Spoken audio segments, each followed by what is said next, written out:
భారతి అంటే అర్థం ఏంటంటే, కిషోరం అంటే ఏంటో తెలుసా మీకు? సింహం. సింహం ఎప్పుడు రాజు, అడవిలో మృగాలకి రాజు సింహం. అది ఎవరు వచ్చి దాన్ని రాజు చేయలేరు, ఎవరు చేస్తారంటే రాజుని ఎవరు చేయలేరు. దానికంటే రాజు అయ్యింది, ఎందుకంటే దాని గుణాలు చేస్తే రాజు అయ్యింది. దానికి ఉన్న గుణం ఏంటంటే ధైర్యం, చాలా ధైర్యం, దేనికి భయపడదు. అలాగే అది వేటాడడం కూడా, ఒకసారి వేటాడిందంటే మళ్ళీ ఒక 10 రోజుల వరకు ఆహారం మళ్ళీ వాటికి వెళ్ళి దేన్ని వేటాడడం ఉండదు. అలాగే అది ఆచితూచి స్పందిస్తుంది. ఇలా చాలా ధైర్యానికి ప్రతీకగా సింహాన్ని చెప్తారు.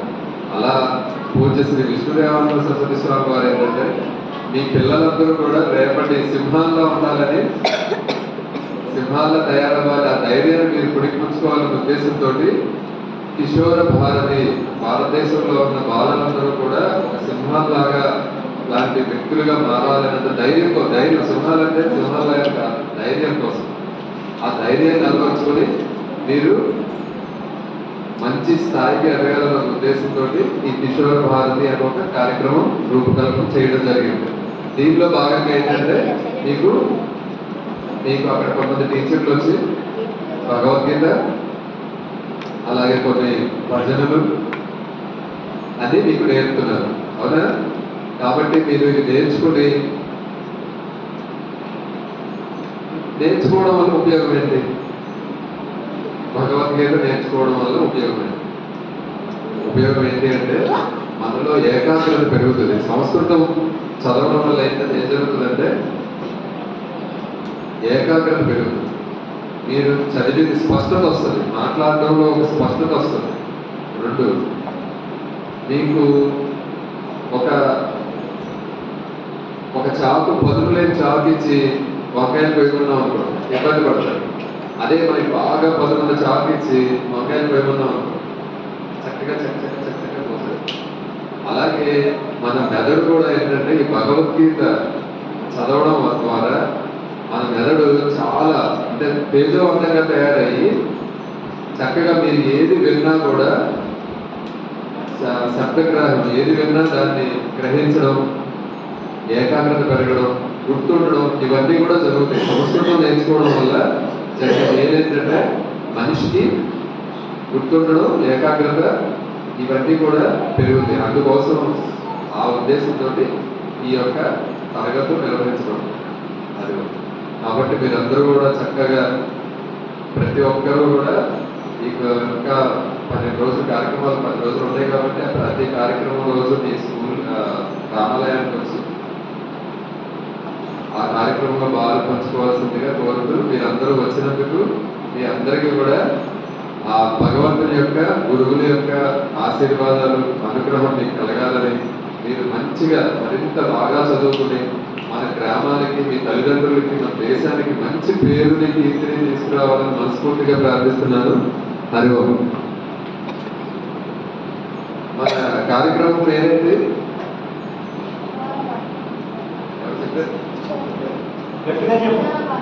ఏంటది?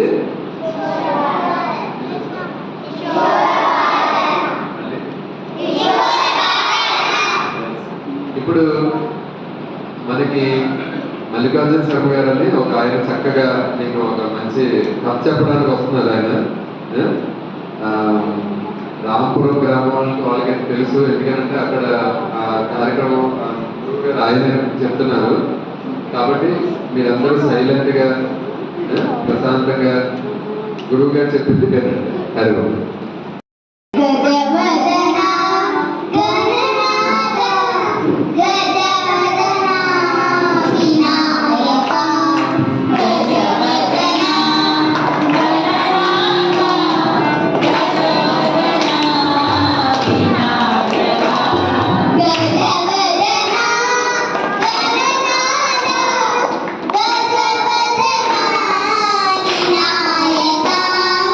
గజవదనా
ज्ञाननिर्धूतकल्मषाः विद्या विनय सम्पन्ने ब्राह्मणे द्रविहस्तिनि सुनिचैव स्वभागे च पंडिता समदर्शिनः इहैव वैदिका सर्गो येषां साम्ये स्थितं मनः निर्दोषं हि समं ब्रह्म तस्मात् ब्रह्मणि ते स्थिताः न भविष्येत् प्रियं प्राप्य नो द्विजेत् प्राप्य च प्रियं स्थिरबुद्धिरसम्मूढो ब्रह्मविद् ब्रह्मणि स्थितः भाग्यस्पर्शे स्वसत्तात्मा विविधब्रह्मणि यत्सुखं स ब्रह्मयोगयुक्तात्मा सुखमक्षयमश्नुते ये हि संस्पर्शजा भोगा दुःखयोनय एव ते आद्यन्तबन्धकौन्तेय नटेषु रमते पुनः शक्नोति हैव यः सोढुं प्राक्शरीरविमोचनम् कामक्रोधोद्भवं वेगं प्रयुक्तः स सुखी नरः योऽन्तः सुखोऽन्तः रामः पदार्थज्योतिरेव यः स योगी ब्रह्मनिर्वाणं ब्रह्मभूतोऽधिगच्छति लभन्ते ब्रह्मनिर्वाणं ऋषयः क्षीणकल्मषाः छिन्नद्वैधायतात्मानः सर्वभूतहिते रताः कामक्रोधवियुक्तानां यतीनां यतचेतसाम् अभितो ब्रह्मनिर्वाणं वर्तते विदितात्मनां स्वस्सात् कृत्वा बहिर्बाह्यां चक्षुषैवान्तरे भ्रुवोः प्राणापानौ समौ कृत्वा नासाभ्यन्तरचारिणौ यतेन्द्रियमनो बुद्धिः मुनिर्मोक्षपरायणः विगतेच्छाभयक्रोधो यः सदा मुक्त एव सः भोक्तारं यज्ञतपसां सर्वलोकमहेश्वरं सुहृदं सर्वभूतानां ज्ञात्वा मां शान्तिमृच्छति ॐ तत्सदिति श्रीमद्भगवद्गीतासु उपनिषत्सु ब्रह्मविद्यायां योगशास्त्रे श्रीकृष्णार्जुनसंवादे कर्मसन्न्यासयोगो नाम पञ्चमोऽध्यायः सर्वं श्रीकृष्णार्पणमस्तु वासुदेव पाण्डुरंग गोविन्द गोविन्द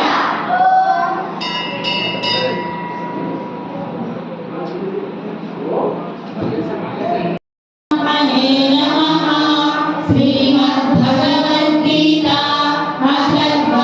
अष्टादशोऽध्यायः भक्तियोगः अर्जुन उवाच एवं सततयुक्ताये भक्तास्तां पर्युपासते ये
సరస్వత్యై నమః. అన్నపూర్ణ విశ్వనాథ సహిత ఈ మహాగణపతి స్వామి నమస్కారం తెలియజేసి, అదేవిధంగా స్వామి శివానంద సరస్వతి మహారాజుకి, దేవానంద సరస్వతి మహారాజుకి, శ్రీ విష్ణు దేవానంద సరస్వతి మహారాజుకి పాదాభివందనం తెలియజేస్తూ, ఇక్కడ మనం అందరూ వచ్చింది ఏమిటి అంటే కిషోర భారతి అంటే చెప్పారు కదా. కిషోర్ అంటే ఏంటి? సింహం. సింహం యొక్క పిల్ల. సింహం అయితే వైశ్యుడు ఉన్నట్ట మోటాయి బాగా డబ్బుంటే ఆయన రాముడు పేరు చదవడం టైం ఉండట్లేదు. ఉదయం షాపు వెళ్ళాలి, సాయంకాలం వెళ్ళాలి, మంచి పని చేసుకుంటుంటారు. రామ అంటే రావడం నాకు టైం ఉండట్లేదండి, నేను చదవలేకపోతున్నాను. కాదండి మీరు అన్నం తినేప్పుడైనా చదవండి రామాని అని అన్నాడు. చిన్నప్పుడు చదవలేదండి. వాడు వస్తాడు, ఆయన వచ్చి ఏదో సంకీర్తన చేయాలంటారు, వీరేమో చింపులు పెడతారు, ఈ అమ్మాయి నాకు అదొకటి కావాలంటుంది, వాడు వచ్చి అన్నదానం చేస్తారు. నాకు అస్తం ఖాళీ ఉండట్లేదు. అయితే ఆ గురుగారు ఏం చెప్పారంటే రామ అనే మంత్రాన్ని మీరు ఎప్పుడు వీలుంటే అప్పుడు చదవడరా, ఎప్పుడు వీలుంటే అప్పుడు చదవడరా. ఎప్పుడు చదవడరా అంటే ఆలోచించాడు. వీరికి ఎక్కడా చదవడానికి టైం కుదరట్లేదు. ఏం చేయాలని చెప్పి వాడు బాత్రూమ్కి వెళ్ళాడు. బాత్రూమ్కి వెళ్ళి బాత్రూంలో కూర్చొని ఈ పని చేస్తే ఏం చేసేది అక్కడ కూర్చొని బాగా వస్తే మోసం అవ్వదు. 10 మంది వెళ్ళారు వాడు బాత్రూంలోకి మోసం అవ్వదు. అయ్యే ఏం చేసేదంటే అమ్మా అమ్మా అంటూ రామా రామా రామా అంటాడు. ఆ 10 నిమిషాలు రామా రామా. కానీ ఆ రోజు ఏం జరిగింది, రాముడికి ఆంజనేయ స్వామి వాయువే మనోరథంతో రాముడి పెడుతున్నాడు. రోజు రాముడికి స్నానం చేయించేవాడు. మళ్ళీ బట్టాపేట చూశాడు. ఇదవడరా బాత్రూంలో వెళ్ళాడు, బుద్ధి లేదు. మళ్ళీ అసలు అమ్మా అమ్మ అమ్మ అంటాడు, అమ్మా అమ్మ అమ్మ అంటాడు. ఏం చేస్తాడు ఏంటంటే వెళ్ళి ఆంజనేయ స్వామి జరిగింది చెయ్యి తీసి డబ్బేసి కొట్టాడు. కొట్టడంతో ఏమైందంటే వాడు అక్కడే ఆంజనేయ మళ్ళీ వాడికి ఇలా రాసేసి వెళ్ళిపోయాడు. వెళ్ళిపోయేటప్పటికి అక్కడ రాముడు ఉన్నాడు. రోజు రాముడికి స్నానం చేయించేవాడు. అయోధ్యకి వెళ్ళి స్నానం చేసుకుంటే జై శ్రీరామ్ జై శ్రీరామ్ అంటే స్నానం చేసుకుంటే వీటి మీద 5,000 లక్షలు రాముడు చూశాడు. చూసేటప్పటికి ఏడు చేశాడు. ఆంజనేయుడు ఏడు చేసి ఏంటిది ఇలా జరిగింది స్వామి, ఇది కొట్టిన వాడు చంపేస్తున్నాడు, చెప్పండి రామాన్నాడు. ఒక గుర్తు గుర్తేదంటే చంపేస్తానన్నాడు. కాదు నువ్వేళ్ళు కొట్టావురా అన్నాడు. నేనా కొట్టడం ఏమిటి, నేను కొట్టాను నువ్వు నేను నా భక్తుడు రామ రామ అంటుంటే దగ్గర అప్పుడు మళ్ళీ క్షమించు స్వామి, నేను ఇది కావాలనుకోవట్లేదు, నా భక్తుడిని కొట్టినా నన్ను కొట్టినట్టే యొక్క వాళ్ళ యొక్క పాపాన్ని నేను స్వీకరించాను, బాధని నేను స్వీకరించాను. ఈ కాలంలో భగవాన్ సత్యబాబా గారు కానీ, రమణ మహర్షి కానీ, శివానంద మహారాజు గారు కానీ అలా ఎంతమంది పాపాలు స్వీకరించారు.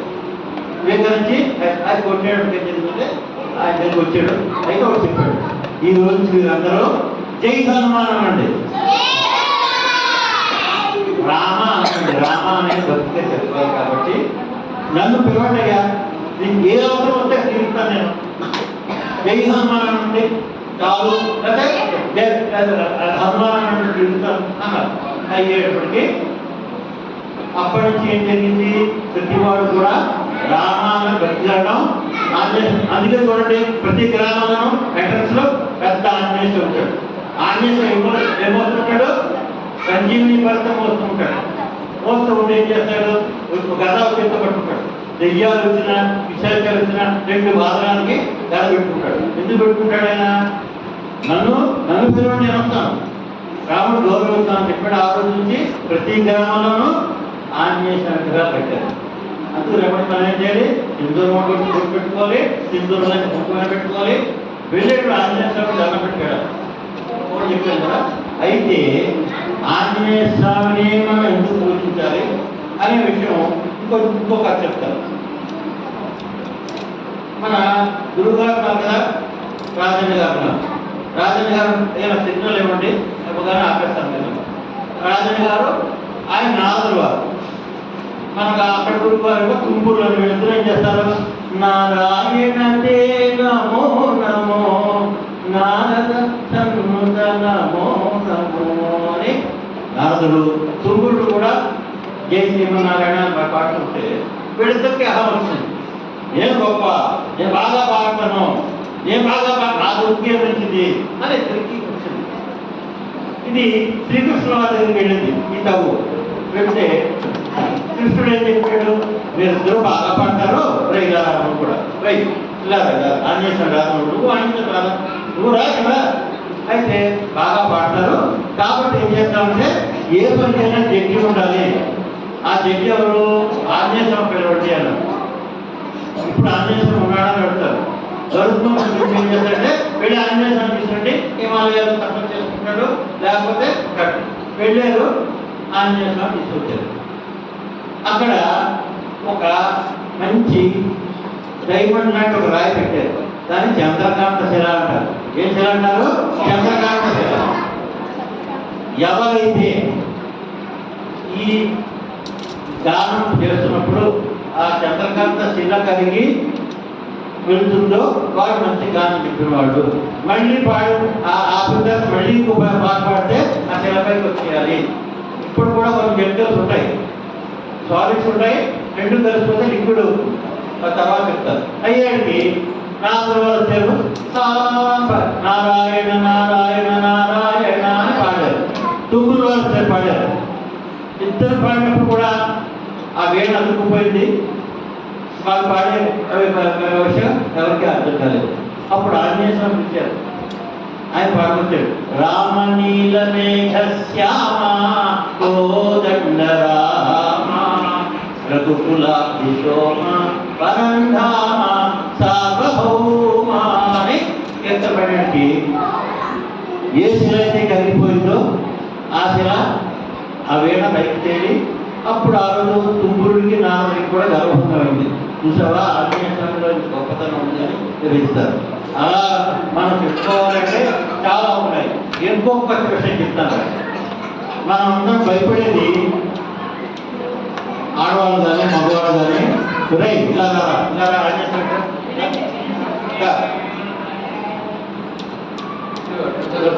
అయ్యాడికి చెప్పాక ఆంజనేయ లోపల విజయం చేశారు.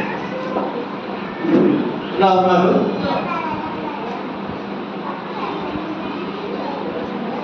నవగ్రహాలు ఉంటాయి. నవగ్రహాలండి సూర్యుడు, చంద్రుడు, కుజుడు అని నవగ్రహాలు పేరు. వీళ్ళు అందరూ పోయిపోయిన నవగ్రహాలు చూసా చెప్పండి పెద్దవాళ్ళు. శనీశ్వరుడు. ఈ శనీశ్వరుడికి మనం జాగ్రత్తగా ఉండకపోతే నువ్వులతో అభ్యాసం చేసుకుంటే కుదరదు. మహా అవతార పుత్రుడికే సరిపడుతుంది. మన దాంట్లో కూడా తెలుగుంటేనే వస్తాయి. అయ్యాడికి అందరూ ఆగకు ఒక రోజు పరమశివుడి దగ్గరికి వచ్చాడు శనీశ్వరుడు.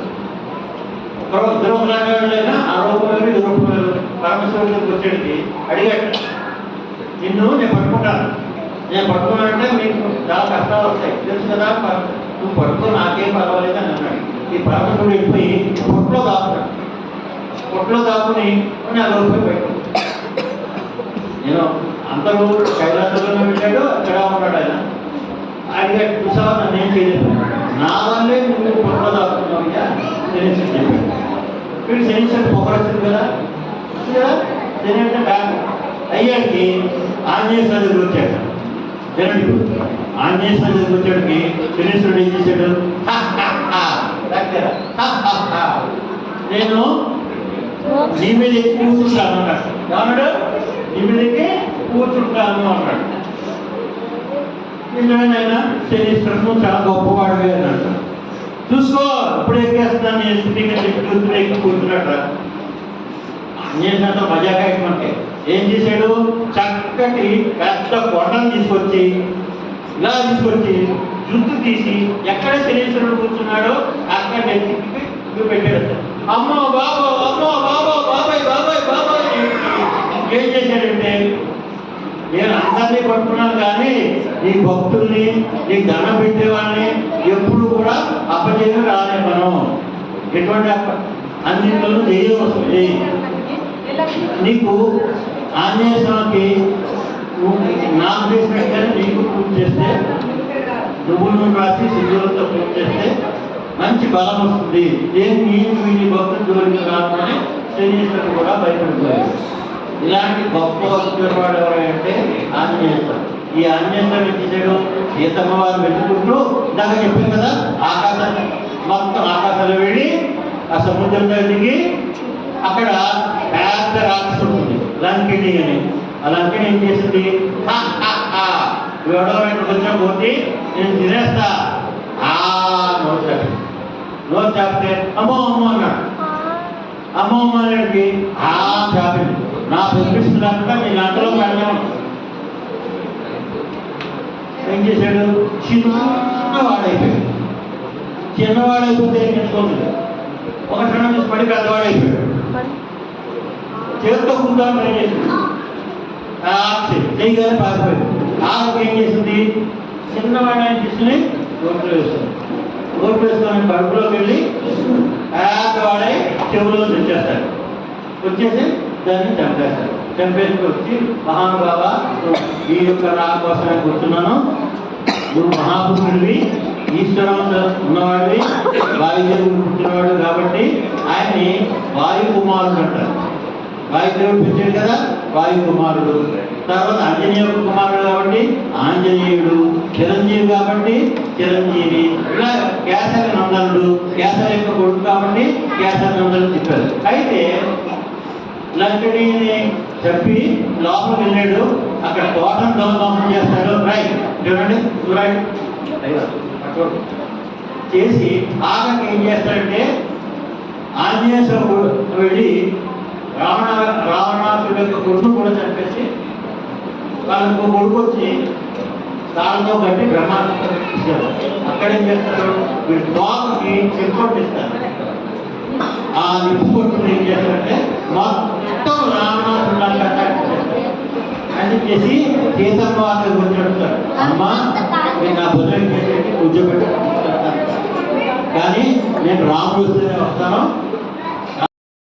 ఇప్పుడు మనకి గురువు గారు ఒక కథ చెప్పారు, ఒకటే చాలా చెప్పారు, 4 విషయాలు చెప్పారు.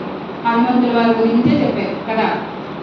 ఆయన్ని గురువులకి పిల్లకలు ముడిపెట్టేశారని, పంచులు ముడిపెట్టారని, ఇప్పుడు మేము ధరించలేము మీ పిల్లవాడిని అని తల్లిని తీసుకెళ్ళి అప్పగించారని చెప్పారా.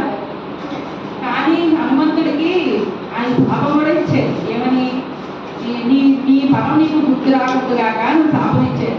కానీ హనుమంతుడు అన్ని మహత్కార్యాలు ఎలా చేయగలిగాడు?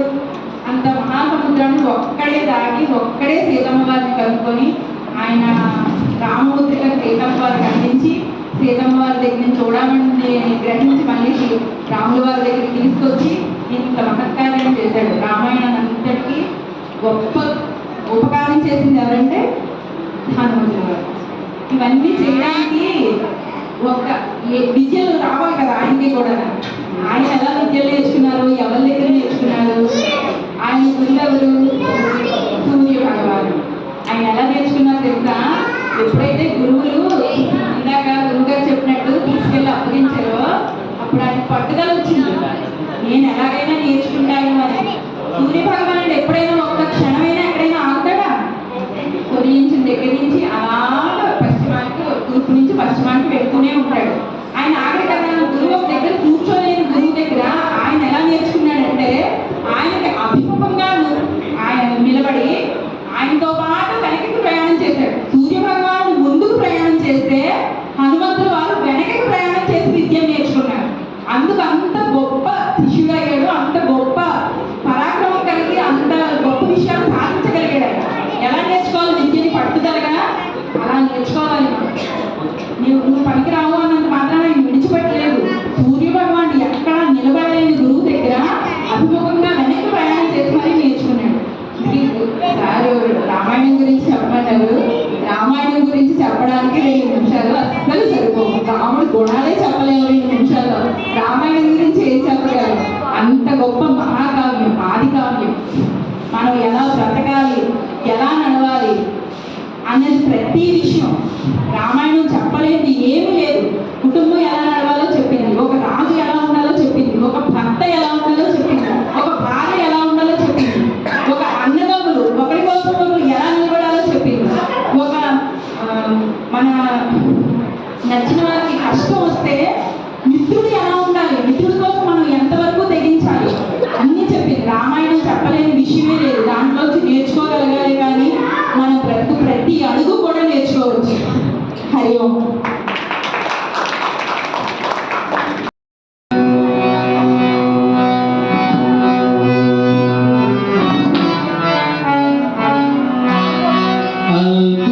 అల్పమైన బుద్ధితో నేను శిల్పమనుకుంటిని,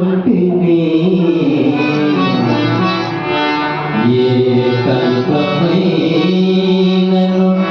నీ సంకల్పమేనని ఎరుగుంటిని.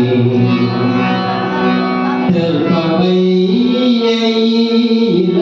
వెతువు నీవని, నిల్పమయ్యని ఎందుమదిని వికల్పములేకని.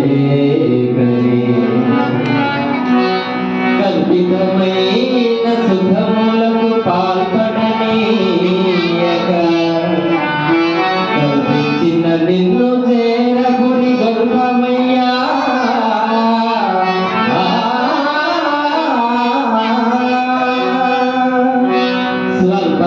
స్వల్పమన్నినను నీ ధ్యానమును సల్పినంతనే, అల్పమైన వరములిచ్చది కల్పతరువని. కల్పమందైనను నిత్యని తలంపు చేదునయ్యా. కల్పు తెరిచి నన్ను నీలో కల్పుకుందుని. శివానందాశ్రమ స్థిర నివాసాయ అన్నపూర్ణా సహిత విశ్వనాథాయ.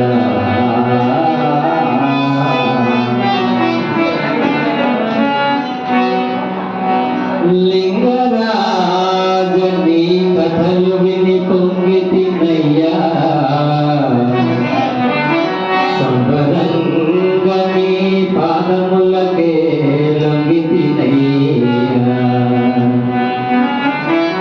రఘుహంగున ఈ నాటక రంగమునందు క్షణభంగురమీ జన్మని భంగ వీడితినయ్యా. భంగుతింటిని విషము మృంగిన సంగతి నెరిగి,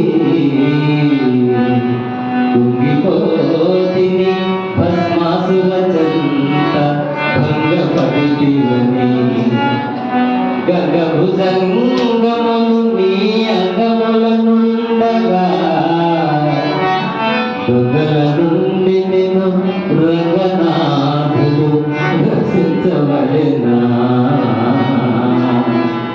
నాట్యరాజని భంగిమలతో వీరంగమాడి, దిగ్గర భక్తులను తొంగలేవా. శివానందాశ్రమ స్థిర నివాసాయ అన్నపూర్ణా సహిత విశ్వనాథాయ.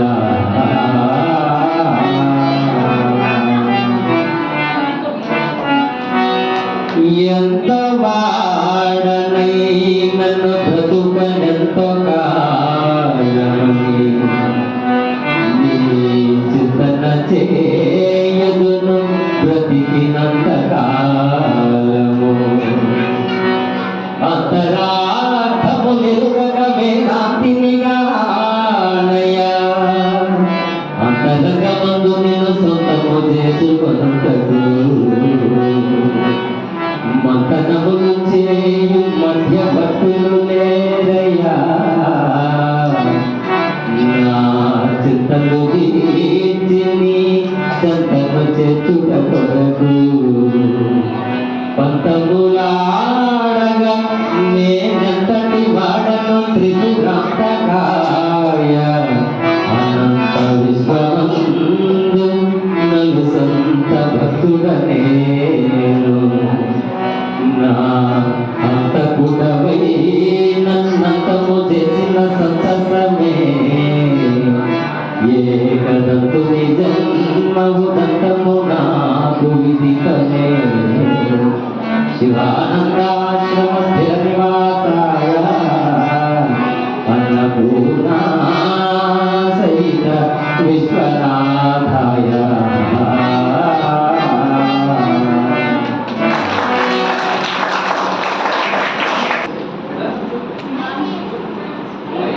బాగా చెప్తున్నారు ఇక్కడ పేరు సరిగ్గా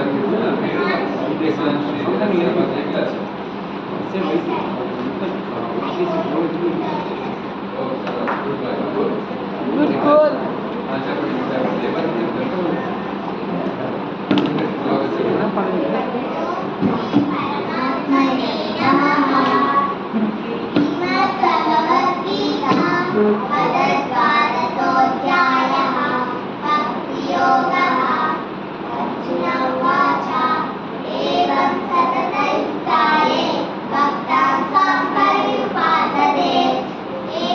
యక్షణమవ్యక్తం తేషాకే యోగవిత్తమాః.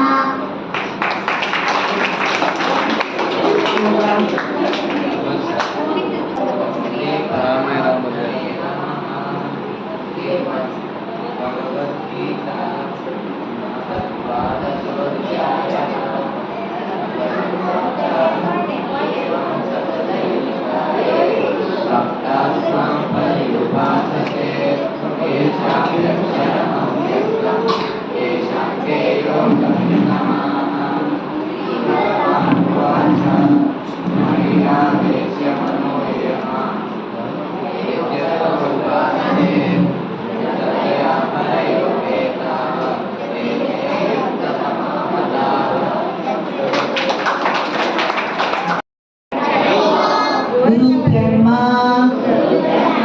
गुरुर्विष्णु गुरुदेवो महेश्वरः गुरु साक्षात् परब्रह्मा तस्मै गुरवे नमः. సభాయుగా ఇక్కడ వచ్చిన పెద్దలందరికీ నా నమస్కారాలు. పిల్లలందరికీ నా ఆశీర్వచనాలు. మీకు నా ఆశీర్వచనాలు కావాలా వద్దా? నాకు కావాలి కదా. ఇంత మంచి కార్యక్రమంలో నాకు ఈ అవకాశం ఇచ్చినందుకు ముందు మీ అందరికీ నమస్కారాలండి. ఈ రోజైతే నేను చాలా సంతోషంగా ఉంది. ముందు నా గురించి నేను చెప్తాను. నా పేరు జ్యోతి అండి. మా నాన్నగారి పేరు రామచంద్రరావు గారు, మా అమ్మగారి పేరు గౌరీ ధర్గాంబ. నాన్నగారు చదువుకున్నవారు, అమ్మ 5వ క్లాస్లోనే ఆపేశారు. కానీ మేము నా చిన్నప్పుడు చిన్నవాటర్లో ఉండేవాళ్ళం. అక్కడ అమ్మ వాళ్ళందరూ మన సత్యసాయి బాబా భక్తులు. చిన్నప్పటి నుంచి మాకు అక్కడ ఆ కాలనీలో ఒక దాన్ని ఏమంటారు, ఒక సెంటర్ ఉండేది. ప్రతి ఆదివారము అక్కడికి మేము ఇలాగే చిన్నప్పటి నుంచి వెళ్ళి అన్ని ఆధ్యాత్మికత నేర్చుకుంటాం. అక్కడ మాకు ఒక రోహిణి గారని, మాకు ఇప్పుడు మిమ్మల్ని అందరినీ చూస్తే మా రోహిణి అక్కే గుర్తొస్తున్నారు. మీరందరూ పిల్లల్ని చాలా బాగా తర్ఫీదిస్తున్నారు. ఇప్పుడు ఉన్న సొసైటీలో కంపల్సరిగా మీలాంటి గురువు చాలా అవసరం అండి. ఎందుకంటే పిల్లలు, మీకు ఒకటి చెప్తాను, ఎందుకంటే ఇప్పుడున్న ప్రస్తుత పరిస్థితుల్లో పిల్లల్ని చాలా గారాబంగా పెంచుతున్నారు తల్లిదండ్రులు. వాళ్ళు ఏం అడిగినా కొని పెట్టేస్తున్నారు. కాబట్టి మీకు అపజయం అంటే తెలియట్లా, అంటే ఫెయిల్యూర్. మార్క్స్ తక్కువ వచ్చినా బాధపడిపోవడము, లేకపోతే అమ్మ నాకు ఆ ఫ్రాక్ కొనలేదని బాధపడిపోవడము, నాకు ఈ పెన్ కొనలేదని బాధపడిపోవడం, నాకు సెల్ ఇవ్వలేదని బాధపడిపోవడము, ఇలాంటి ఇన్సిడెన్సెస్ అన్నీ ఇప్పుడు సొసైటీలో జరుగుతుంది. కానీ మీరు చాలా అదృష్టవంతులు. మీరు ఈ చిన్న వైజాగ్కి దూరంలో చిన్న గ్రామంలో ఉంటూ మీకు ఇంత మంచి గురువులు మీకు లభించి, మీకు ఇప్పటి నుంచి ఒక క్రమశిక్షణ, ఒక ఆధ్యాత్మికత, ఒక సంస్కృతి మీరు నేర్చుకుంటున్నారు. నిజంగా మీ గురువులందరికీ నా నమస్కారాలు. ఏంటంటే ఈ రోజు నేను ఇలా మీ అందరి ముందు నేను నించున్నానంటే మా తల్లిదండ్రుల ఆశీర్వచనాలు, మా గురువు గారి ఆశీర్వచనాలు, మాకు చదువు నేర్పించిన ఎవరు, నాకు చదువు ఎవరు నేర్పించారు? టీచర్లు నేర్పించారు. వాళ్ళందరినీ నేను మిమ్మల్ని అందరినీ చూస్తుంటే నా చిన్నప్పుడు గుర్తొచ్చింది. మేము ప్రతి ఆదివారం మా అమ్మగారు శుభ్రంగా స్నానం చేయించి టిఫిన్ పెట్టేసి ఆ సెంటర్కి పంపించేవారు. దాన్ని మేము సత్యసాయి బాబా బాల వికాస్ అనేవారు. ఆ బాల వికాస్లో మొట్టమొదట మా సాయిరామ్ అక్క, మేము రోహిణి అక్క అనేవారు, ఆమె ఒకటే నేర్పించేవారు. ఏది గురువులు చెప్పినా అది తూచా తప్పకుండా నేర్చుకోవాలి. ఎవరు నేర్చుకోవాలి? మనం. కరెక్ట్. ఎవరు నేర్పుతారు? గురువులు. అంటే గురు బ్రహ్మ అంటే బ్రహ్మతో సమానం గురువు. గురు విష్ణు అంటే విష్ణుమూర్తితో సమానం. గురు దేవో మహేశ్వర అంటే గురువే సర్వస్వం. అందుకే మీరు అందరూ తెల్ల పేపర్ లాంటి వాడు. అందులో గురువులు ఏం నేర్పిస్తారో అందులో మీకు రాస్తుంటారు. కాబట్టి నా జీవితంలో నాకు నా గురువు గారు నేర్పించిన ఆ సత్ప్రవర్తన, ఆ ఆధ్యాత్మికత, ఆ మంచితనము, ఆ సంస్కృతి సాంప్రదాయము ఇంత వయసు వచ్చినా నేను మర్చిపోలే. ఎందుకంటే మనం చిన్నప్పటి నుంచి నేర్చుకున్నది మన రక్తంలో జీర్ణించిపోతుంది. ఎందులో జీర్ణించిపోతుంది? రక్తంలో, మన బ్లడ్లో జీర్ణించిపోతే ఎప్పుడు మన చెడు మార్గంలోకి వెళ్ళదు.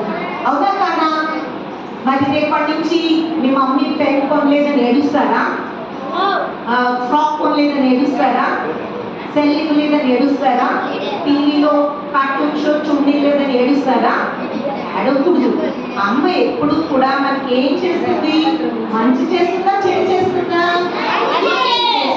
మరి నాన్న కష్టపడి మంచిగా సంపాదించి మంచి స్కూల్లో పెట్టి మీకు మంచి టీచర్ దగ్గర మీకు విద్య నేర్పిస్తారు.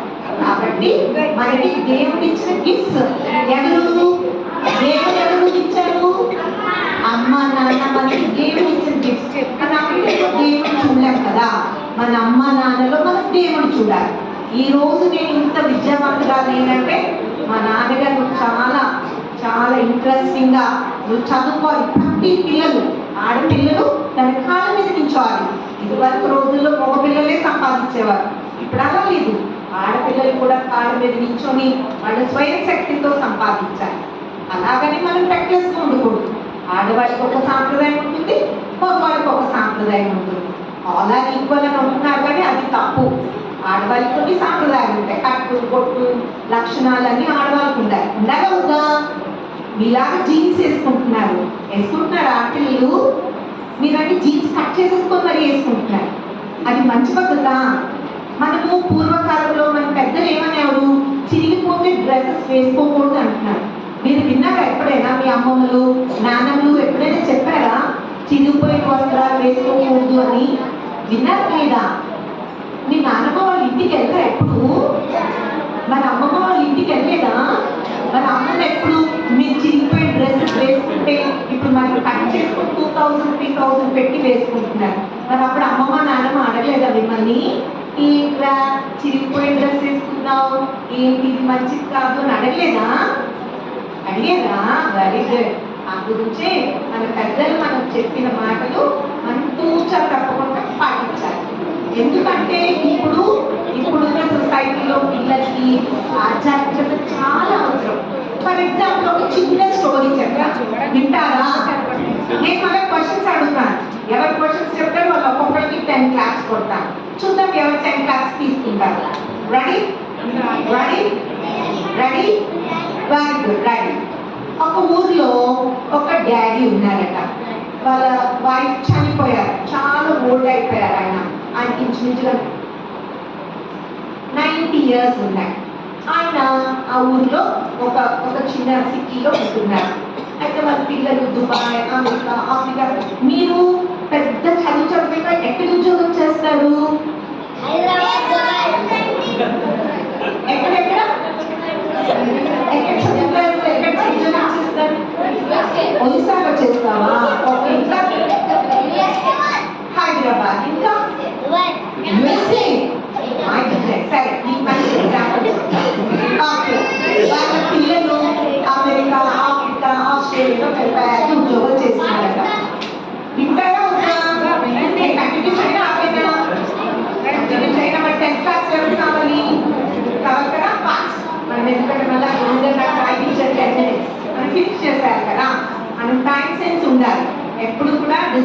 Very important. మనం డిసిప్లిన్గా ఉండాలి. ఎంత పెద్ద అయినా ఎంత చిన్న అయినా చిన్నప్పటి నుంచి మనకి క్రమశిక్షణ చాలా మంచిది. మన రక్తంలో జీవించుకోవాలి.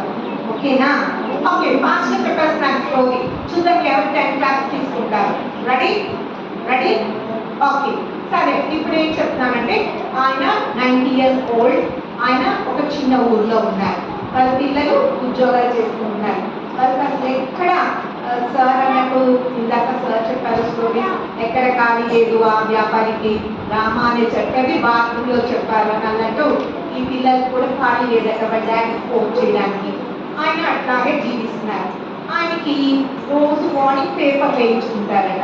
ఆ పేపర్ బాయ్ అన్నారట రోజు పిచ్చి బాబు, రోజు నువ్వు ఏం చేస్తావంటే పేపర్ని డోర్ కొట్టి నాకు పేపర్ ఇవ్వు అంటే ఆ పేపర్ బాయ్ అడిగాడంట, ఏంటండి తాతగారు మీకు డోర్ కొట్టి ఇవ్వాలి అంటే నాకు టైం వేస్ట్ అయిపోతుంది కదా, నేను ఇంకొకరికి పేపర్ ఇవ్వాలి కదా, ప్లీజ్ బాబు నువ్వు ఆ మనోళ్ళ వాడిని డోర్ కొట్టి పేపర్ ఇవ్వు అన్నాడు. అయితే సరే పోనీలే పోతే తాతగారు కదా పోనీలే అని చెప్పి డోర్ కొట్టి పేపర్ ఇస్తున్నాడట రోజు. అయితే ఒక రోజు ఆ తాతగారు చెప్పారట, ఏ రోజైతే నేను డోర్ తీయను అప్పుడు కంపల్సరీగా నువ్వు నేను ఫోన్ నెంబర్స్ ఇస్తాను, వాళ్ళు ఫోన్ చెయ్యి వాళ్ళు వస్తారు అని. అర్థమైందా? అర్థమైందా? ఏ రోజైతే నేను డోర్ తీయలేదో నీ పేపర్ తీసుకోలేదో నువ్వు నేను ఫోన్ నెంబర్స్ ఇస్తాను కాల్ చెయ్యి అని. అర్థమైంది కదా? ఓకే, కొన్ని రోజులు అయిపోయాక ఒక రోజు డోర్ కొట్టారు ఆ పేపర్ బాయ్. ఎవరు? Paper boy. పేపర్ బాయ్ కొట్టే పాపం డోర్ తీయలేదు ఆయన. అయితే ఏంటి తాతగా డోర్ తీయలేదని చెప్పి గబగబా నెంబర్స్కి కాల్ చేశారు. కాల్ చేస్తే ఆ కాల్ ఎవరికి? వాళ్ళ అబ్బాయిలు స్టేట్స్లో అమెరికా, ఆఫ్రికా, ఆస్ట్రేలియా, దుబాయ్. ఇప్పుడు అని అన్నారు కదా అమెరికా, ఆస్ట్రేలియా వాళ్ళకి ఫోన్ నెంబర్స్. అప్పుడు ఎవరు మాట్లాడుతున్నారు అంటే నేను పేపర్ బాయ్ అండి, మీ నాన్నగారు నాకు ఈ నెంబర్స్ ఇచ్చారు, నేను పేపర్ బాయ్ని డోర్ తీయకపోతే ఈ నెంబర్స్ ఫోన్ చేయమన్నారు అంటే ఓకే అయితే సరే ఏం జరిగిందని ఏమో తెలియదని ఫోన్ చేశాను. అని ముందు డోర్ ఎడకొట్టేసి లోపల ఏమైనా ముందు చూసి అప్పుడు ఫోన్ చేయి మాకు, మేము చాలా బిజీగా ఉన్నాము. అయితే పాపం ఆ పేపర్ బాయ్ ఫోన్ పెట్టేసి మళ్ళీ అందరి చుట్టూ వాళ్ళందరినీ తెచ్చుకొచ్చి డోర్ ఓపెన్ చేస్తే ఆయన ఓల్డ్ కదా 90 years, for every starting is there is an ending. అంతే కదా? చిన్న మొక్క మనం విత్తనం వేస్తాం, అది పెద్ద అవుతుంది, కొన్ని రోజులు పోయి ఇయర్స్ అయితే అది చచ్చిపోతుంది కదా. ప్రతి దానికి ఆది అంతం ఉంటుంది. అలాగే తాతగారు కూడా చనిపోయారు. ఆయన మళ్ళీ కాల్ చేసి మీ నాన్నగారు చనిపోయారండి తొందరగా రండి అంటే మాకు ఇప్పుడు అవ్వదు, నువ్వే కార్యక్రమాలు అన్నీ చేసంటే లేదు లేదు మీ నాన్నగారు రమ్మన్నారు కంపల్సరీ రండి అంటే ఏవో ఖాళీ చేసుకుని కోవిడ్కి వచ్చారు. వచ్చిన తర్వాత ఏవో కార్యక్రమాలు చేసి ఆ ఈవెంట్ మేనేజర్ పిలిచి ఇన్ని లక్షల ప్యాకేజ్ అండి మీరు చేసేయండి అన్ని మేము మమ అనేస్తాము అని. ఇప్పుడు ఈ రోజుల్లో అలాగే ఉన్నారు మీరు అమెరికా, ఆస్ట్రేలియా, ఆఫ్రికా, సింగపూర్ ఇలాంటి వాటికి ఉద్యోగాలు అనుకుంటారు. కానీ అక్కడ ఏమీ ఉండదు. మళ్ళీ ఆప్యాయతలు, ప్రేమలు, అభిమానాలు, ఓన్లీ డబ్బు సంపాదన. దాంతో సుఖపడతారంటే దాంతో సుఖపడరు, వాళ్ళందరికీ మెయింటెనెన్స్కే పోతుంది. ఏదో మా పిల్లలు అమెరికాలో ఉన్నారని సంతోషమే తప్ప ఈ తల్లిదండ్రులు ఏమీ ఉండదు. అర్థమవుతుందా? మన ఊర్లో 100 రూపాయలు తెచ్చుకుంటే మనం హ్యాపీగా ఉంటాం. కానీ అమెరికాలో 1,00,000 రూపాయలు తెచ్చుకున్నా హ్యాపీ ఉండదు. మార్నింగ్ పరిగెడతారు, 3 రోజులు వండుకున్నవన్నీ ఫ్రిడ్జ్లో పెట్టుకుని 3 రోజులు పోయిన కూడా అదే తింటారు. మనం అలా తింటున్నామా? మన మమ్మీ మనకు అలా పెట్టినారు, 3 రోజులు పోయి పెట్టినారా? పెట్టట్లేదు కదా. మనం ఎంతో అదృష్టవంతులు. మమ్మీ మార్నింగ్ లేచి వంట చేసి మనం వేడిగా పెట్టుకున్నారు. అవునా కాదా? మీ మమ్మీ అలా పెట్టట్లేదా? నిజం చెప్పండి. వేడిగా మార్నింగ్ వంట చేసి అమ్మ మీకు పెట్టినారా? మరి మీరందరూ ఎంత లక్కీ కదా. ఒకసారి అమ్మ క్లాప్స్ కొట్టండి.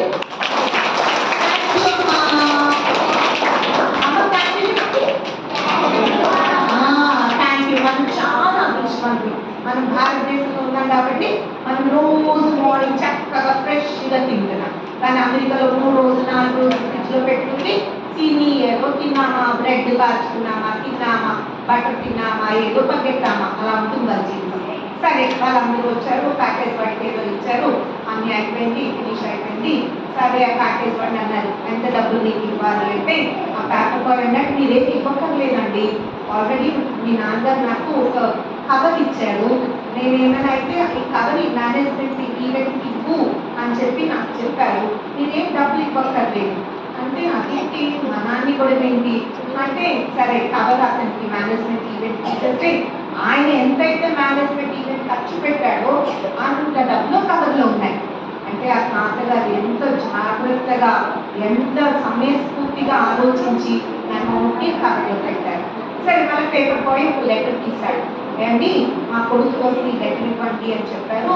మీరే కదా కొడుకులు ఒక అక్కగారికి మీకు ఇస్తున్నాను. సరే ఆ లెటర్ ఇద్దరు కొడుకులు ఓపెన్ చేశారు. అందులో ఏముంటుంది గెస్ట్ చేయండి, గెస్ట్ చేయండి ఏముంటుంది ఆ లెటర్లో? ఏముంటుంది?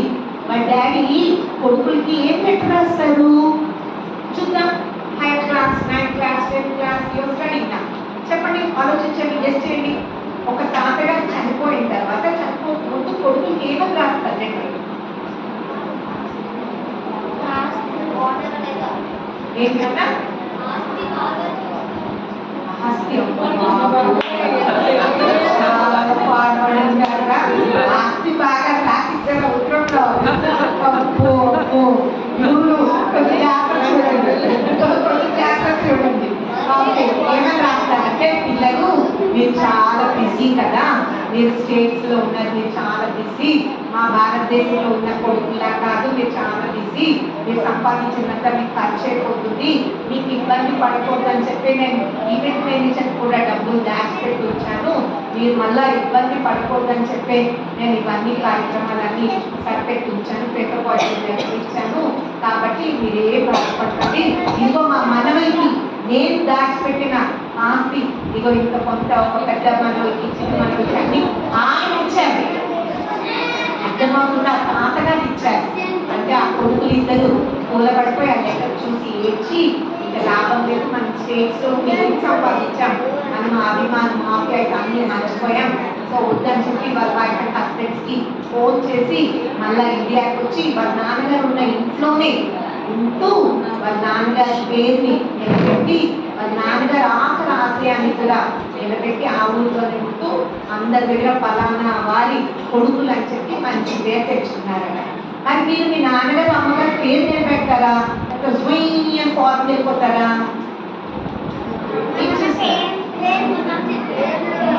మనం ఎక్కడికి వెళ్ళినా మన అమ్మ నాన్న పేరు ఎప్పుడు కూడా ఆ ఊరిలో మారు మ్రోగాలి.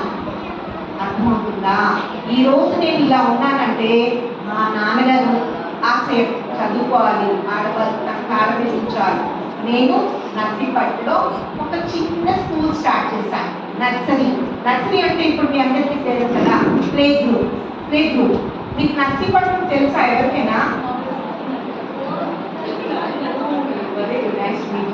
నర్సీపట్నంలో శారదా నగర్లో కాంప్లెక్స్ బ్యాక్ సైడ్ మా ఇంట్లోనే ఒక చిన్ని స్కూల్ మొదలు పెట్టాను. ఓన్లీ ప్లే గ్రూప్ పెట్టాను. దాన్ని మెల్లమెల్లగా డెవలప్ చేశాను. ఈ రోజుకి 28 సంవత్సరాలు అయింది నేను స్కూల్ రన్ చేస్తున్నాను. అందరూ ఆడవాళ్ళే, అందరూ మగవాళ్ళు ఎవరు టీచర్, అందరూ ఆడవాళ్ళతో రన్ చేస్తున్నాను. మహామహుల్ స్కూల్స్ తో మేము పోటీ పడేస్తున్నాం. ఇప్పుడు సార్ భగవద్గీత, భజన శ్లోకాలు ఇవన్నీ నేర్పించారు. మా పిల్లలు కూడా మేము ప్రతి సంవత్సరం విశ్వ హిందూ పరిషత్ వాళ్ళు భగవద్గీత కాంపిటీషన్స్ పెడతారు. మా టీచర్స్ మేము నేర్చుకొని మా పిల్లలకి నేర్పించి ప్రతి సంవత్సరం అనకాపల్లి డిస్ట్రిక్ట్ లెవెల్ కాంపిటీషన్స్ పంపిస్తామండి. మీ పిల్లలు కూడా అలా విశ్వ హిందూ పరిషత్ భగవద్గీత ఈ సంవత్సరం 12వ అధ్యాయం అయింది. నెక్స్ట్ 2026 నవంబర్లో ఉంటుందండి. అది 13వ అధ్యాయం ఉంటుంది. తప్పకుండా మీ పిల్లలు కూడా ఈసారి అనకాపల్లిలో చూస్తామని కోరుకుంటున్నా. నాకు ఈ అవకాశం ఇచ్చినందుకు చాలా హ్యాపీగా ఉంది. మీరందరూ తల్లిదండ్రులు ప్రేమించండి, తల్లిదండ్రుల్ని వదలకండి, ఇంటికి రెప్పలా కాపాడండి. ఓకేనా? ఓకే.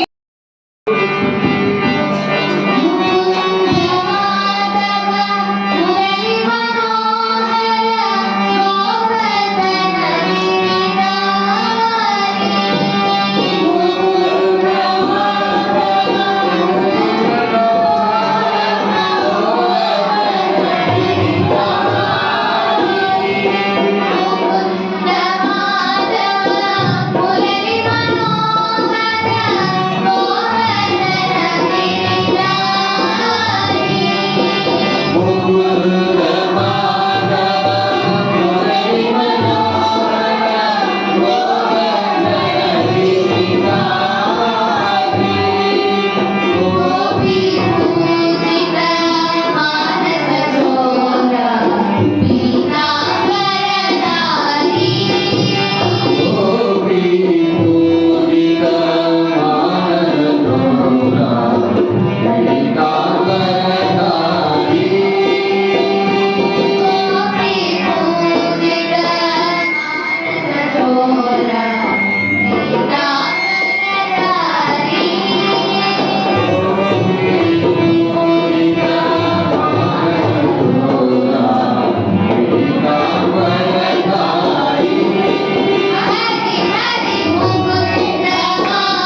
మధ్యముడు పెద్దవాడిని పెద్దోడా, చిన్నోడు చిన్నోడా అని మనం గ్రామాల్లో పిలుస్తుంటాము. అలాగే ఇది మధ్యముడు అన్నమాట.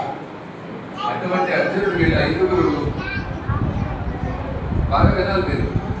ఈ ఐదుగురు పాండవులు ఐదుగురు, కౌరవులు ఎంతమంది?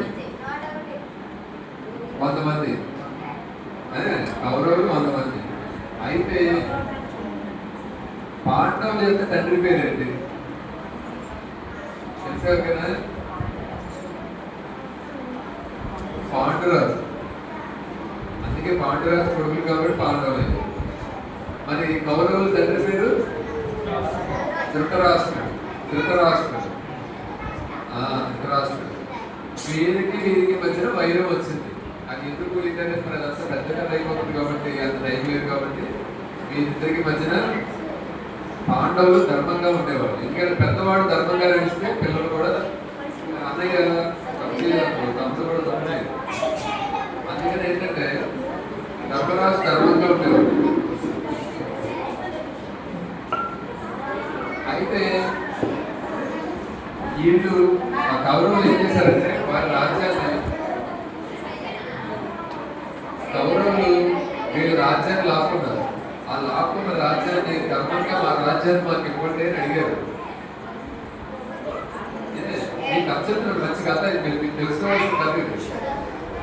అయితే ధర్మంగా మాకు ఒక ఐదుగురు ఉన్నాం కాబట్టి 5 ఊర్లైనా మాకు ఇవ్వండి అని ధర్మంగా అడిగారు. కానీ కౌరవుల్లో పెద్దవాడి పేరు తెలుసా? దుర్యోధన. దుర్యోధన అంటే నేను ఇవ్వనన్నాడు. ఒక సూర్యుడు మన మోపినంత కూడా నేను ఇవ్వను, అసలు నేనేమి మీకు ఇవ్వనన్నాడు. నేను వీడు బలవంతులు ఒక 5 గ్రామాలు ఇచ్చినా కూడా మళ్ళీ మొత్తం రాజ్యాలు విస్తరించేస్తారని భయం అనమాట. అందుకని ఏం ఇవ్వను అన్నాడు. అన్నప్పుడు కురుక్షేత్ర యుద్ధం వచ్చింది. ఆ యుద్ధంలో యుద్ధానికి బయలుదేరి సన్నద్ధులైన వాళ్ళు వచ్చారు, వీళ్ళు వచ్చారు. వచ్చినప్పుడు యుద్ధం మొదలయ్యే ముందు అర్జునుడు ఏం చేశాడంటే కృష్ణుడి రథమాత్రని వాళ్ళందరినీ చూశారు. భీష్ముడు, ద్రోణుడు, కర్ణుడు, తమ్ముళ్ళు, మేనమామలు, తాతలు అందరూ ఉన్నారు. 4 అవతల పక్షాలు అందరూ ఉన్నప్పుడు ఏం చేశాడంటే కృష్ణ ఈ యుద్ధం చేయడం మనకు అవసరమా? యుద్ధం నేను చెయ్యను అన్నాడు. చెయ్యను అని చెప్పినప్పుడు ఈ భగవద్గీత చెప్పాడు. ఎప్పుడు చెప్పాడు? యుద్ధం చేయను అన్నప్పుడు భగవద్గీత చెప్పాడు. చాలా మంది ఏమంటారంటే, కొంతమంది తెలియక ఏమంటారంటే కృష్ణ ఏమంటారంటే భగవద్గీత యుద్ధాన్ని ప్రేరేపించే గ్రంథం ఉంటుంది. బాగా పిల్లలు బాగా తెలుసుకోవాలి విషయాలు. యుద్ధాన్ని ప్రేరేపించదు, మన కర్తవ్యాన్ని, మనం చేయవలసిన కర్తవ్యాన్ని సూచిస్తుంది. భగవద్గీత ఏం చెప్తుందంటే మనం ఏం చెయ్యాలో అది చెప్తుంది. అర్జునుడిగా మనం ఏంటంటే ప్రతి ఒక్కరికి మన జీవితం ఒక యుద్ధం. దాన్ని దాని కథగా పోరాడాలుగా తీసుకుంటే మనం ప్రస్తుత దిశలో ఏంటంటే ప్రతి సందర్భంలో 10th క్లాస్ ఎగ్జామ్ రాయాలంటే యుద్ధం, ఎంసెట్ ఎగ్జామ్ రాయాలంటే యుద్ధం, నీట్ ఎగ్జామ్ రాయాలంటే యుద్ధం. ఒక ఏదైనా సాధించాలి అంటే ఒక యుద్ధం చేస్తే నేను సాధించలేదు. ఆ దశలో మన పనిని మనం చేయడం కోసం భగవద్గీత నిర్దేశిస్తాం. ఓకేనా? కాబట్టి అటువంటి చక్కటి భగవద్గీత తెలుసుకోవడం ద్వారా మనం మన వ్యక్తిత్వాన్ని మంచిగా మార్చుకోగలం. గాంధీ మహాత్ముడు ఏమంటాడంటే తన జీవితంలో ఏదైనా సరే ఇటువంటి ఇబ్బంది వచ్చినా కూడా, జీవితంలో తనకి ఏదైనా ఇబ్బంది వచ్చినప్పుడు ఆయన ఏం చేసేవాడంటే భగవద్గీత ర్యాండమ్ గా అంటారు. అంటే ఈ శ్లోకం చదవాలని పెట్టుకోలేదు ఆయన. ఒక పుస్తకంలో ఇలా తీసేవాడు. ఇలా తీసినప్పుడు ఒక శ్లోకం వచ్చేది, అనాశ్రిత కర్మ ఫలం కార్యం కర్మ కరోతి యః స సన్యాసీ చ యోగి చ నిరగ్నిర్న చాప్రియః అని ఒక ఆ శ్లోకం చదవగానే ఆయన ఏం చేసేవాడంటే కార్యం ఇదనమాట, అనాశ్రిత కర్మ ఫలం, నేను ఆ కర్మ నేను చేశాను, ఆ ఫలాన్ని నేను ఎందుకు ఆశించాలి అని అప్పుడు ఆయనకు ఒక మంచి ఆలోచనలు వచ్చాయి. దాని ద్వారా ఆయన ఆ సమస్యని అధిగమించేవాడు.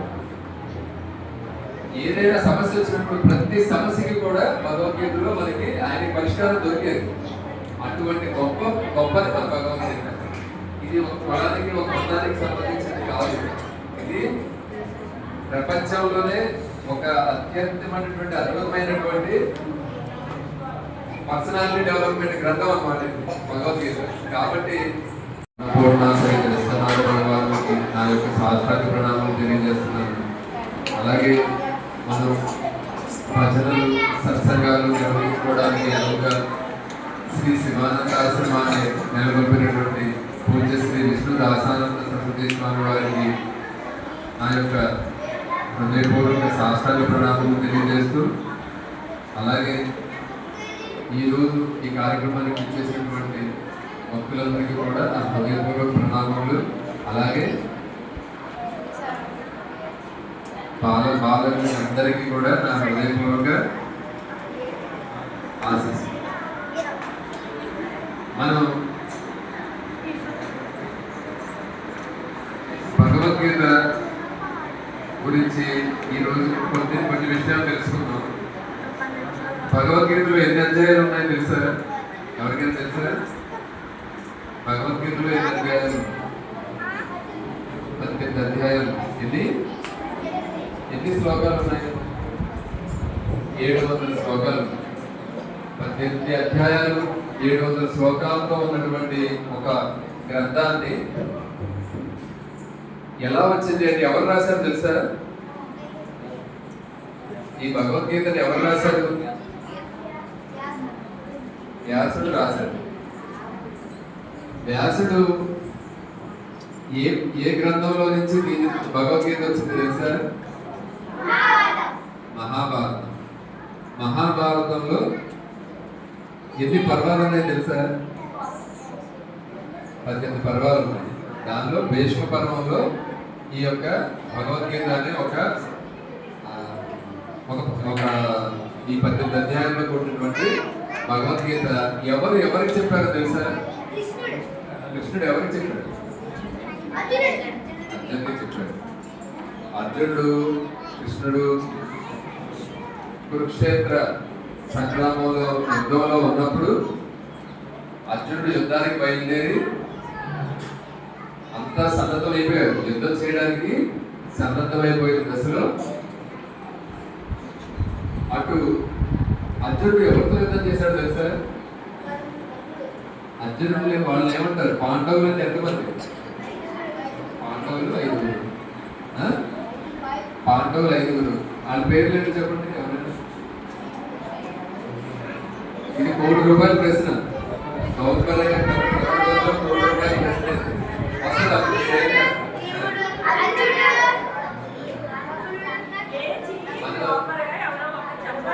ఎవరు చెప్పగలరు? 5 పేర్లు ఎవరైనా చెప్పగలరా? చెప్తారు. మనం ఇంకోటి కూడా ఏంటంటే ఒక పద్ధతి ప్రకారం తెలుసుకోవడం ద్వారా మనకి ఏమవుతుందంటే మనం చెప్పినప్పుడు కూడా పద్ధతి ప్రకారం చెప్తాం. అర్జునుడు నకులుడు అలా చెప్పకూడదు. పెద్దవాడి పేరు ధర్మరాజు. ధర్మరాజు ఎందుకని వచ్చింది తెలుసా? మీ పేరు కృష్ణ